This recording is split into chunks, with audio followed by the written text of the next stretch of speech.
Ghost-busting Rob Roy slashing spirits, iron palm death strikes to spectral enemies, and sedate fireside nights with your dead girlfriend. What doesn't Banishers Ghosts of New Eden from Don't Nod and Focus Entertainment have going for it? Well, a couple things, but we're going to get to those.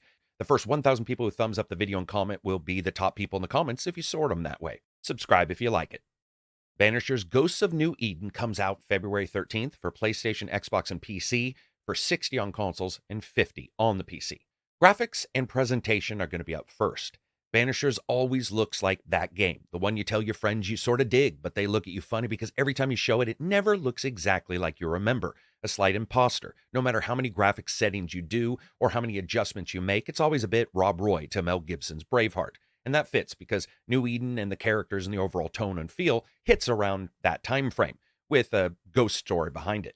And while you can always tell this is a game with a double A look to it, serviceable characters and designs everywhere, and a feeling and look closer to, say, Greedfall or Vampire with some Plague Tale mixed in there, at first it's deceptively closed off as a game, and I expected to see more open areas right from the starting, but instead they're mostly hubs and outdoor areas to a town and forest caves and hidden ruins, with twists and turns and cuts and shortcuts everywhere. In many of those locations, as you continue on, the explorable parts become larger and larger, wicked out through more secret spots, treasures, and mini-bosses and hauntings to Banish that have their own small part in the building of the narrative. And that's really where Banishers excels, blossoming out into something far larger at its own pace, and with its own atmosphere and look. And yes, it can look rough at times, but in particular locations and some bosses and some exploration moments, the game can punch a bit above its weight.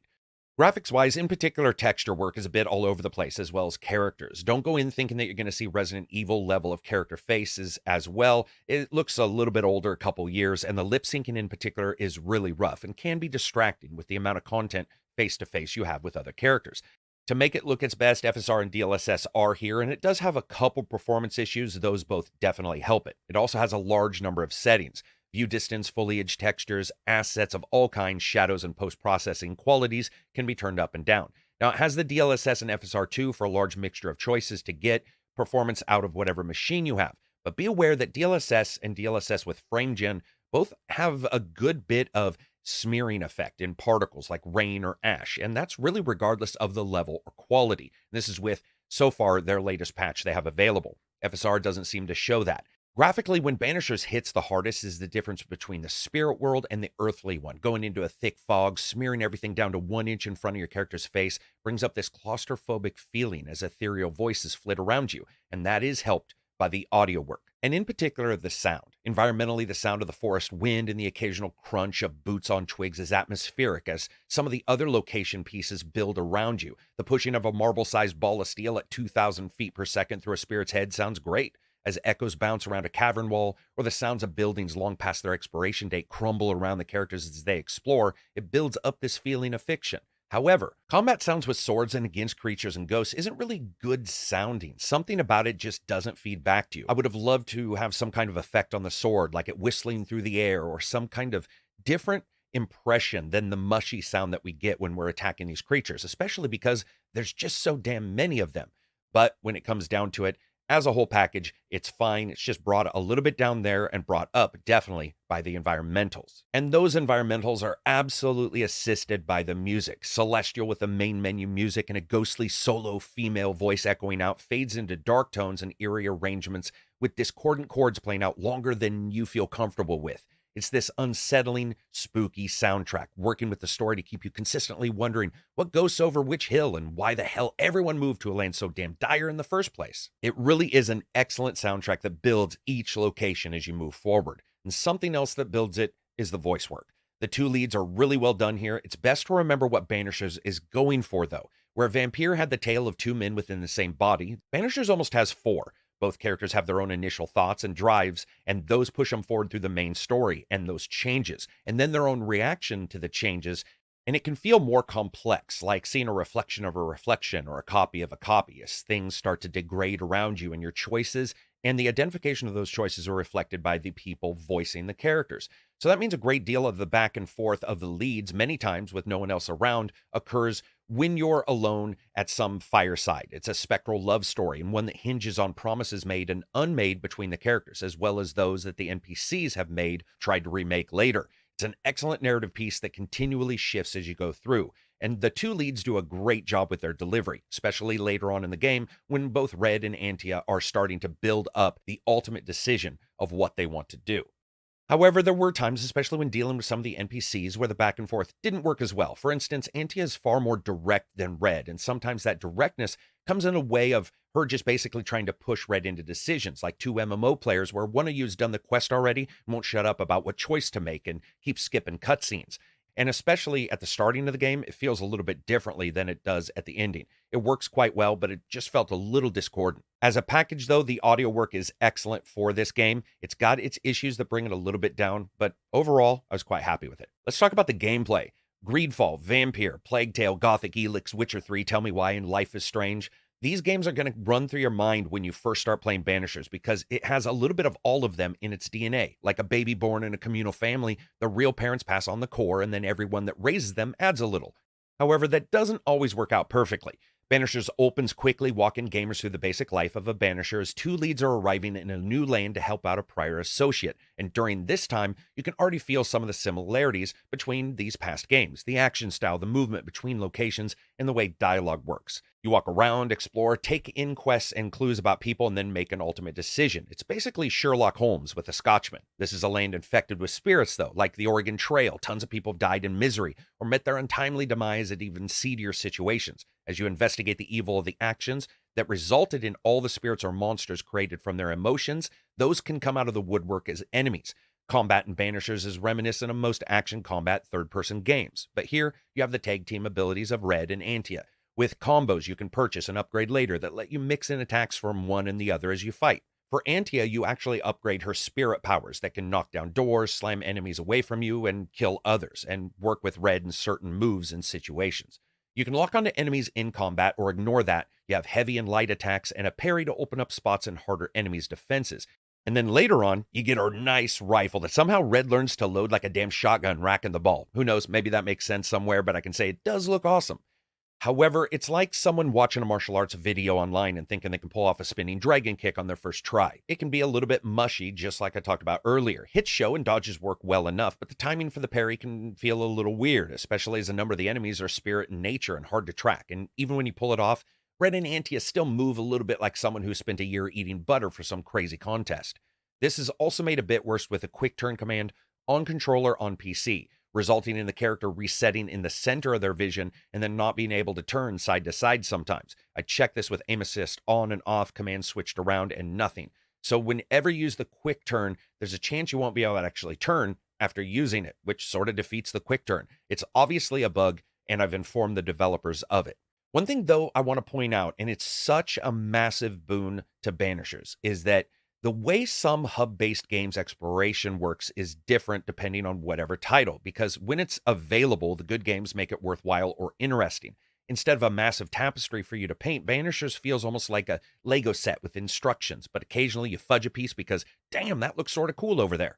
The argument could be that the first main hub feels a little lean, and so everything else is like cleaning off an already sparse dinner plate, but it continues to open up. I love the way the game slowly made the world larger and larger. Banishers isn't lethargic in opening, but it certainly isn't being sped up by anything or anyone, including the player. It's not at all like it doesn't respect your time. It's that it understands what that time should be used for, or at least it thinks it does, and shows it to you in a particular way. There isn't a lot of flexibility at the starting of the game for how you're going to go about things. It's very comfortable telling a story and showing you the world at its own pace, and even with some areas locked until you get something that can work through them, it's always interesting though. And that interest continues through the questing and clues. The puzzles are fairly easy to understand. I did like the narrative of them, though. Within the first couple of hours of the game, you meet a character who's apparently driven crazy by calculus, or another that may or may not have committed murder. But even if they did, banishing the spirit away into oblivion is a taxing moment for the player and the character. Because basically, you're a Highlander Judge Judy, deciding between the living and the dead to make the dead living again. It's all convoluted in a way, but this is Don't Nod. They could make that choice of a sandwich into a moral dilemma between salami and ham. When you're complete with your quest, you've got all the quest parts, you can banish a ghost, basically sending them to hell, ascend them, forgiving them for whatever they've done and send them to heaven, or many times actually blame whoever is left in the world who is alive, and that's the crux that is delivered to you in Banishers. Red and Antia are trying to get Antia back, or they're thinking about it, and they want to return her to the living world. And so to do so, you have to turn into a spectral Scotchman, kicking the shit out of ancient ghosts, and then somehow twisting your judgment many times around to blame a human for all of the problems, because they're the only one remaining. And you have to decide at the end what you want to do and which of those steps you want to take. Where Banishers deserves the highest praise is the interaction and narrative within those stories. While nothing gets to the level of Bloody Baron and Witcher 3, they're really enticing. Enough so that every single time I had to make a choice, I paused the game and thought to myself exactly, what do I want to do? This is the face of Banishers as a whole, deciding the hardest choices and sticking with them throughout the entire game. And my resolve started to crumble. You learn quickly that as fast as you can put down a sentence on the dead for others, once it's done, there's all sorts of situations you're going to have to work out afterwards. Basically deciding that for reasons you want to stick together, or at least for now, that ultimate decision you have to make is deciding between sending your loved one into the spirit world or keeping them. And it puts that weight around your neck. You are always morally weighted down in everything you're doing here. Each decision, good or bad, complicates everything, corrupts the good intentions, and, like Vampire, turns what seems to be a moral imperative into a madness-inducing spiral of bad decisions. And whenever you want to rest or upgrade your character, you can go into crevices and creek beds, caves, and cleared out places by inhabitants that lived there before you, and you can sleep. You can fast travel to other fires, or, as I said, you can upgrade. And the upgrade game is actually pretty on point with this. For example, each weapon has its own levels: rudimentary, rare, remarkable, pristine, relic, and I think there's one other, and they all have very large damage bonuses. And as you find different items within the game world, some you probably won't find at all on your first playthrough, they offer some massive changes to the way the game plays. There are true builds in this game, from rifle builds to parry builds to dodge builds. You can really actually make pretty much a spirit build as well. And despite the combat having some idiosyncrasies, all of those builds are really wicked to put together, changing the way everything plays between you and Antia. Listen, this game is not going to be for everybody. It never hits Vampire's better combat notes, and I know that game wasn't known for its exactly super strong combat in the first place. Regardless, though, I enjoyed Banisher's combat. I enjoyed the way I did the skills and level ups and the questing. But is all this fun, and is it worth getting? While I played through Banishers, my ideas of what the rating would be changed back and forth, until finally, upon seeing one of the 5 endings, I thought to myself, damn, I actually like where this went. And overall, I found that I liked getting there, even when Banishers let me down occasionally. And for that, I have no problem saying it's worth buying if you like these kind of games. Will it create a new fan who isn't someone who likes third-person action RPGs with moralistic choices? Banishers is a bit of a slow start after an initial burst of energy, and ties a great deal of the player's continued forward momentum to a story and a world at their pace. So you may find that it's got its unique viewpoints that are attractive, but it's a bit slow. If a game's defined by its narrative, presentation, and mechanics as a triangle, mechanics might be the shortest side in this game, and while not always an issue, it can feel a little bit more noticeable than it might have been in Vampire. However, despite any of those issues that I had, I still absolutely enjoyed my time with Banishers, and I think a lot of people who like these kind of games will, as long as they know it is a different beast than the prior games from them. Check out more reviews coming from the channel. Subscribe. Check out the Patreon. It helps the channel. We don't do sponsors, so anything you guys want to jump in, you want to become a YouTube member, it helps. Peace out.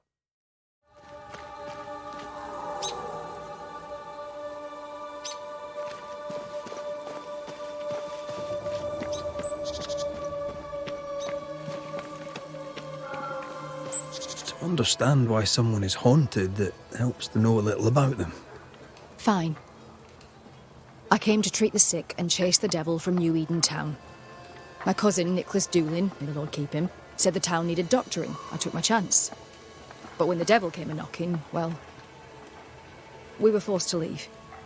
For a rationalist, her faith in God and the devil is strong.